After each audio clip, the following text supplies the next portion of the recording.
This is Matt Smith with Dad's Garage. Today we're going to be talking about instrument lighting on these two motorcycles. Got a 2003 R1150 Roadster and a 2001 R1150 GS. The instrument clusters on these have gotten dim over time because of the incandescent bulbs. I'd like to replace the bulbs with T5 LED lights, and today I'll show you what the process is like. So stick with me and we'll talk about each one of these, how to disassemble it, change the lighting, and install the new T5 lights. Let's go. Let's take a look at what this job is going to take. First of all, let's look at the instrument lighting. You can see on the Roadster, we've got 7 LED lights. We've got a tach, speedometer, and a clock. So all those will need to be replaced. On the front side, it appears that we'll need to get into some screws behind this fairing. That will have to come off, and just looking down a little closer, it looks like the headlight may have to come off as well. So it'll be a little bit of a difficult job. The GS, these things are made to take apart. This one's a little easier. We simply remove the bonnet.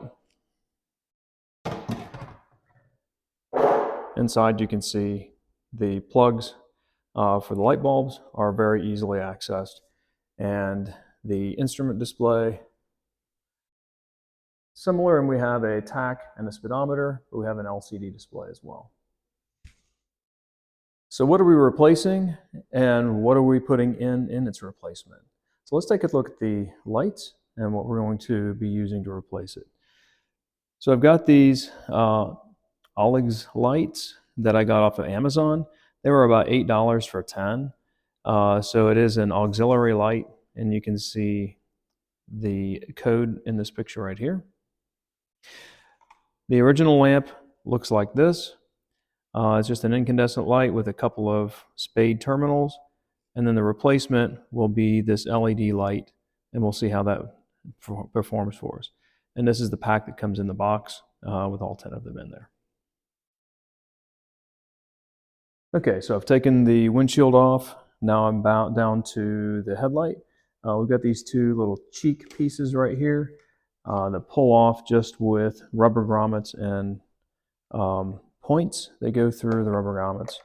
Then we've got screws on either side of the headlight. Remove those.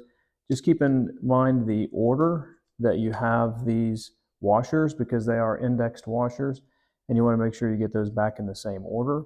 And then also measure the angle of your headlight from this edge right here back to here. Should be 139 millimeters to a point back there, and that way you can get this alignment correct when you put it back together.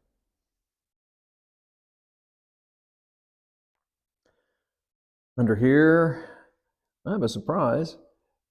We've actually got 4 Phillips screws under here to remove. I don't think I've ever seen a Phillips head screw on a BMW ever. So anyway, that's a surprise. I'll remove those and let's see what's under there.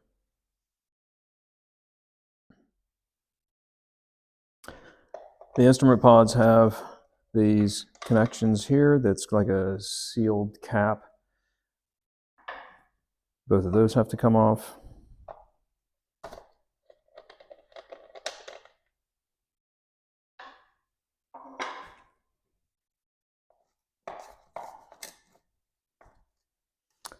One more. Didn't see that one.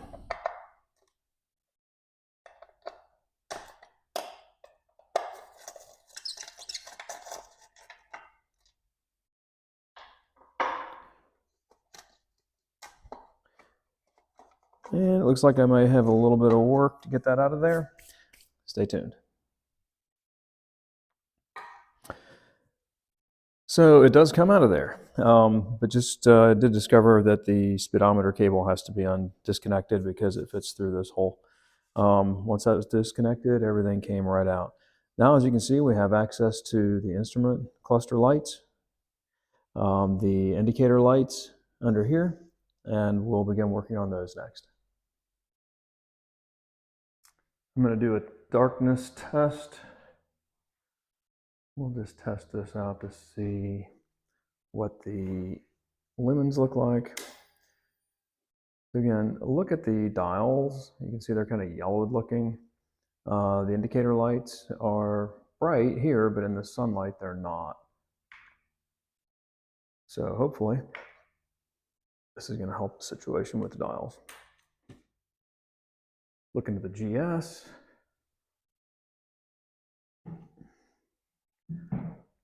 Same deal, turn the key on. Look at the indicator lights. You know, of course, the lights down below, those are great. I don't have to worry about those. It's just the dials that are a little bit dim. Looking at the light bulbs again. So again, this is the lights that I got. This is the back of the package. This is the original light that I just pulled out. And these are what I'm putting in. And I'm wearing rubber gloves so that I don't get any oils on the new light bulbs. I don't know if that makes a difference or not, but I'm not taking a chance. One thing I discovered, but not until later, is that the bulbs that I purchased are directional. So in other words, it has to be put in right the correct way for it to work. So be sure to check the bulb by turning the light or the ignition on, making sure that it's on. If not, then you'll need to remove the bulb and replace it back in the opposite direction. So unlike the incandescent lights, that can work either way, these LED lights are directional and will have to be put in the right direction.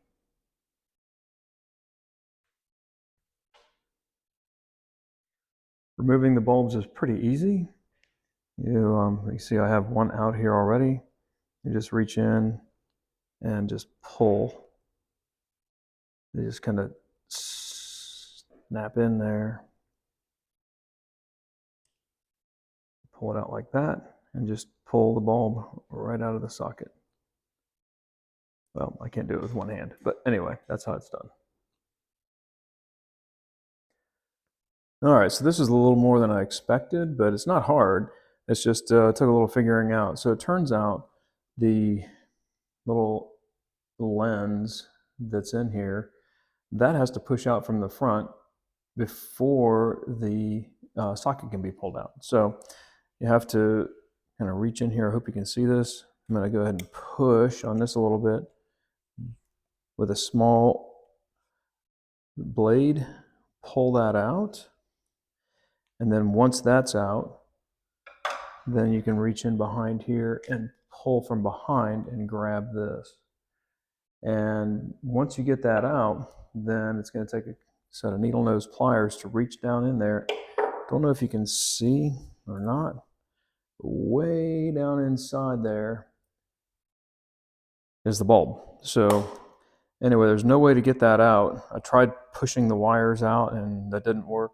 So you just have to reach down in with a pair of needle nose pliers, kind of get it down in there and pull it out like that. So that's the trick on these. And this would be for the indicator lamps or turn signals is what I'm doing here. Very carefully look down inside and you can see the socket, and this is keyed also, so you can see a small indent right here. So lay the LED in there and then very gently with a rubber pencil kind of ease it down in there.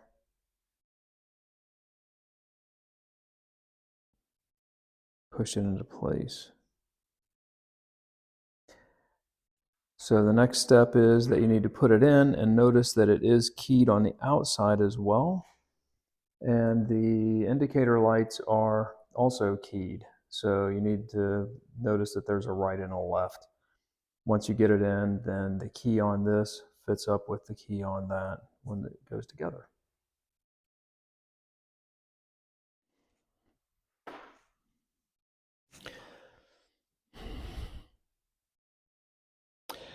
So the GS is much easier. Everything is exposed. So we simply remove the old incandescent light, replace it with the new LED, and that's about it. I mean, it's pretty simple on this bike. So let's throw it back into the hole. done.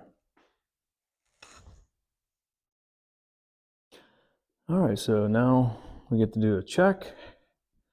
Let's see what we got going on here. Wow, look at the instrument lights compared to the clock. I didn't replace the clock. It's kind of, I use it during the day, but it's not a big deal, so I'm not going to change that one. And then look at how much brighter the turn signals are. I think we should probably be able to see those. Awesome. Well, let's check the GS, see how that's looking. So we'll step on up here, turn the lights on. Again, fantastic display on the instrument clusters. That's great. Of course, the turn signals are on a different circuit, so that's different. So awesome. Great job. Successful mod. I hope you found this video to be helpful. Please like and subscribe below. That helps my channel. And stay tuned for the next video coming up at some time in the near future. Take care.